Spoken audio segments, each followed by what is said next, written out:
तुमची जर कुंभरास असेल ना, तर आजचा हा व्हिडिओ फक्त आणि फक्त तुमच्यासाठी मंडळी. आजचा हा व्हिडिओ मी कोणत्याही पुस्तकातला वाचून किंवा उगाच काहीतरी सांगायचं आहे म्हणून बनवत नाही. आज थेट तुमच्या काळजाला किंवा तुमच्या आयुष्यामध्ये जे काही सर्व गोष्टी चालू आहेत, त्या सर्व गोष्टीवर आज मी तुमच्यासोबत बोलणार आहे. उद्या 6 जुलै 2026 म्हणजेच की साक्षात महादेवांचा वार सोमवार आहे. आणि उद्या कुंभ राशीच्या आयुष्यात असं एक टर्निंग पॉईंट येतोय जो तुम्हाला एका मोठ्या संकटातून बाहेर काढणार आहे. गेले काही महिन्यापासून तुमची जी अवस्था झाली ना, ती तुमच्याशिवाय दुसरं कोणीच समजू शकत नाही. वरून हसणारं तुमचं तोंड आणि आतून रडणारं तुमचं मन, हे फक्त तुम्हाला आणि त्या महादेवाला ठाऊक आहे. आजच्या या व्हिडिओमध्ये आपण पाहणार आहोत की तुमच्या आयुष्यात नेमकं काय चाललंय, लोक तुमच्याशी असं का वागतात आणि उद्याच्या पवित्र सोमवारी महादेवाची कोणती सेवा तुमचं नशीब बदलू शकते. व्हिडिओ शांतपणे शेवटपर्यंत बघा, कारण आजचा प्रत्येक शब्द तुमच्यासाठीच लिहिला गेला आहे. अवधूत चिंतन श्री गुरुदेव दत्त दत्त. श्री स्वामी समर्थ. नमस्कार मंडळी, तुम्हा सर्वांचं दत्त कृपा या चॅनलमध्ये मी स्वागत करते. तुम्ही जर आपल्या चॅनलवर नवीन आले असाल तर आत्ता सबस्क्राईब करा. कमेंट बॉक्समध्ये हो माझी पण कुंभरास आहे ही कमेंट प्रत्येकाने करा. ज्यांचा महादेवावर आणि स्वामी समर्थावर विश्वास आहे, श्रद्धा आहे, त्या मंडळींनी प्रत्येकाने ही कमेंट नक्कीच करा. आणि हो मंडळी, बेल आयकॉनला सुद्धा प्रेस करायला मात्र विसरू नका, जेणेकरून जेव्हा कधी मी कुंभराशीचा व्हिडिओ अपलोड करेल त्याचं सर्वात अगोदर नोटिफिकेशन तुम्हाला पडेल आणि तुम्ही एकही व्हिडिओ मिस करणार नाही. कुंभराशीच्या मंडळीनं उद्याच्या 6 जुलैच्या विशेष योगावर बोलण्याआधी तुमच्या कुंडलीतल्या ग्रहाचा खेळ समजून घ्या, ज्याचा थेट प्रभाव तुम्ही सध्या अनुभवतात. सध्या तुमच्या राशीमध्ये राहू आणि केतूची अशी चाल सुरू आहे जी तुमच्या मनात विनाकारण भीती आणि अवस्था निर्माण करत आहे. राहू तुम्हाला मानसिक ताण देतोय, तर केतू तुम्हाला जवळच्या माणसामध्ये राहूनही एकटेपणाची जाणीव करून देतोय. पण याच वेळी देवगुरु बृहस्पती म्हणजेच की स्वामी गुरु महाराजांची मंडळींनो, बृहस्पती म्हणजे स्वामी गुरु महाराजांची अमृत दृष्टी तुमच्यावर पडत आहे.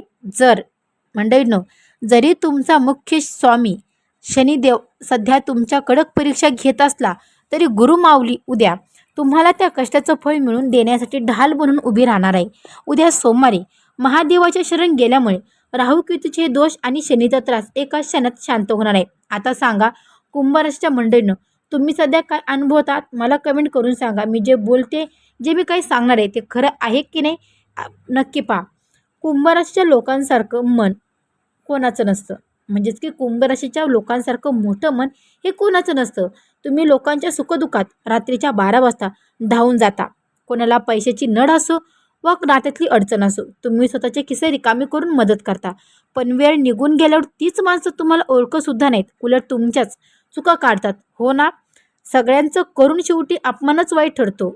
मंडळींनो, तुमच्या मनात हे विचार येतात, सगळ्यांचं करून शेवटी आपणच वाईट ठरतो असं का?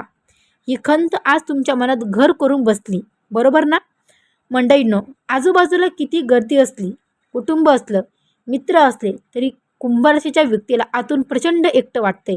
तुमच्या मनातल्या भावना, तुमचे विचार समजून घेणार आज तुमच्याजवळ कोणीच नाही. तुम्ही लोकांचे अश्रू पुसतात, पण तुमचे अश्रू पुसायला कुणी पुढे येत नाही. पैसा येतो पण तो वाऱ्यासारखा उडून देखील जातो. एका हाताने येतो आणि दुसऱ्या हाताने आजारपण, घरातले जुने कामं किंवा अचानक उद्भवणारे खर्च यात निघून जातो. महिना अखेर कशी काढायची मंडळींनो, हा विचार करून करून रात्रीची झोप उडालेली तुमची. तुम्ही नोकरी करत असाल किंवा गृहिणी म्हणून घरात राबत असाल, तुम्ही तुमचं 100% देत आहे, पण त्याचं कष्टाचं कौतुक किंवा क्रेडिट मात्र दुसरंच कुणीतरी लाटून घेऊन जाते. तुम्हाला असं वाटते की माझं किंवा माझी प्रगती कुठेतरी खुंटली, मी एकाच जागी अडकलोय किंवा अडकले. पण कुंभराशीच्या मंडळींनो, आता रडत बसण्याचे दिवस संपलेत. उद्या 6 जुलै 2026 या सोमवारी ग्रहांची स्थिती आणि महादेवाची नजर उद्या तुमच्या राशीवर पडते. उद्यापासून तुमच्या आयुष्यात कोणते बदल दिसायला सुरुवात होणार आहे हे आपण नीट समजून घेऊया. त्या अगोदर व्हिडिओ शेवटपर्यंत पहा. एकही व्हिडिओ किंवा एकही मिनटं स्किप करू नका. कुंभराशीच्या मंडळींनो, उद्या 6 जुलैसाठी तुमचा शुभ रंग हलका निळा आणि पांढरा आहे. जर तुमचा शुभ अंक 8 आणि शुभ मूलांक 6 आहे, उद्या महत्त्वाच्या कामात या रंगाच्या आणि अंकाचा वापर नक्की करा. जे लोक तुमच्या पाठीमागे तुमच्याबद्दल वाईट बोलतात, तुमच्या कामात खोडा घालण्याचा प्रयत्न करतात, ते उद्यापासून आपोआप बाजूला होतील. महादेवांची तिसरी नजर उद्या तुमच्या शत्रूवर पडणार आहे. बऱ्याच दिवसापासून सरकारी काम, बँकेचे काम किंवा जमिनीचा खर्च किंवा घराचा खर्च काही वाद सुरू असतील तर उद्या त्यामध्ये तुम्हाला एखादी चांगली बातमी किंवा आशेचा किरण दिसेल. गेल्या काही दिवसापासून घरात विनाकारण कटकटी होत होत्या, चिडचिड होत होती. उद्यापासून घरातलं वातावरण शांत व्हायला मदत होईल. विशेषतः जोडीदारासोबतचं मतभेद दूर होतील.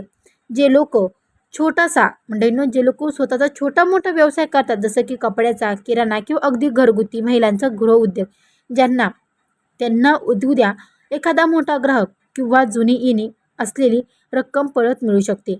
आता मी तुम्हाला अशी सेवा सांगणार आहे जी करायला खूप सोपी आहे, पण मंडळींनो तिचा प्रभाव खूप शक्तिशाली आहे. उद्या सोमवारी सकाळी उठून हे नक्की करा. त्या अगोदर जर तुम्ही कमेंट केलीच नसेल तर लगेच कमेंट करा, ओम महालक्ष्मी देवाय नमः किंवा हर हर महादेव, हर हर महादेव.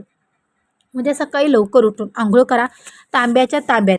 जर तुमच्याकडे तांब्याचा तांब्या नसेल तर तुम्ही पितळाचा तांब्या घेतला तरीही चालेल, आणि जरी पितळाचा तांब्या जरी नसला, जर तुम्ही स्टीलचा तांब्या घेतला तरी देखील चालेल, पण आवर्जून तुम्हाला तांब्याचा तांब्या घ्यायचा आहे. तांब्याचा तांब्या स्वच्छ धुवून त्यात पाणी भरा. त्यात थोडे अखंड तांदूळ जे तुटलेले नसतील. आता बघा, काही ताई किंवा काही दादा काय करते, राशनचे जे तांदूळ असतात, जसं की खराब तांदूळ असतात ते घेतात, किंवा तुटलेले तांदूळ असतात किंवा बुरशी तांदूळ लागलेले असतात, ते तांदूळ तुम्हाला इथे घ्यायचे नाही. तांदूळ घेताना अखंड तांदूळ घ्यायचा आहे. तांदूळ हा कुठलाही खराब वगैरे येता कामा नये. बुरशी लागलेला तांदूळ घेऊ नका, अखंड तांदूळ घ्या. त्यामध्ये काळे तीळ टाका. जर शक्य असेल तर शिव मंदिरात जाऊन शिवलिंगावरती हे जल अर्पण करा.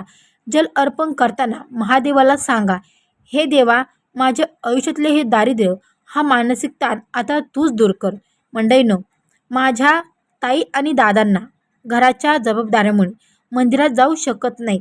जे काही असतील, म्हणजे काही अडचणी असतात की मंदिरात आपण जाऊ शकत नाही, तर मंदिरात न जाता येता सुद्धा तुम्हाला हा उपाय करता येईल.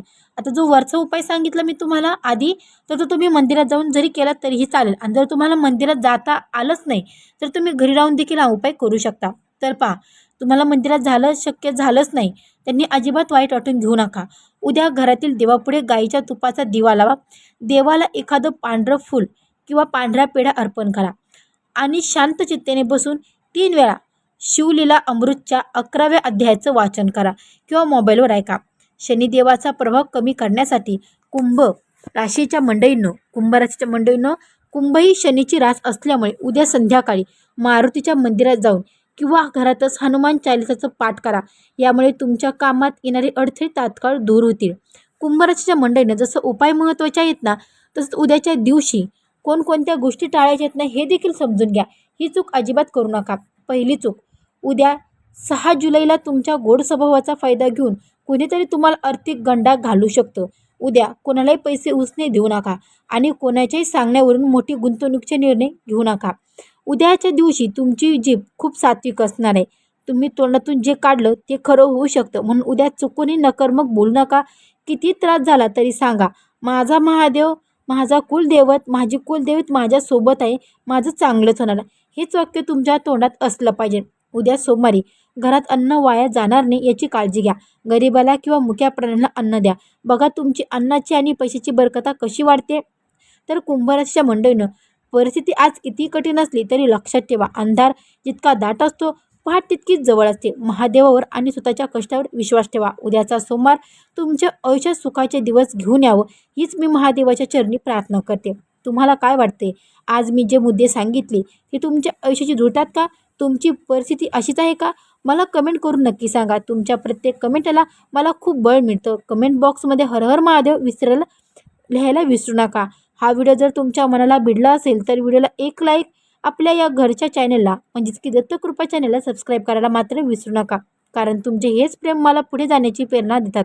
हा व्हिडिओ कुंभ राशीच्या इतर मंडळींना नक्की शेअर करा. चला तर मंडळी, भेटू पुढच्या व्हिडिओमध्ये. तोपर्यंत सर्वांना श्री स्वामी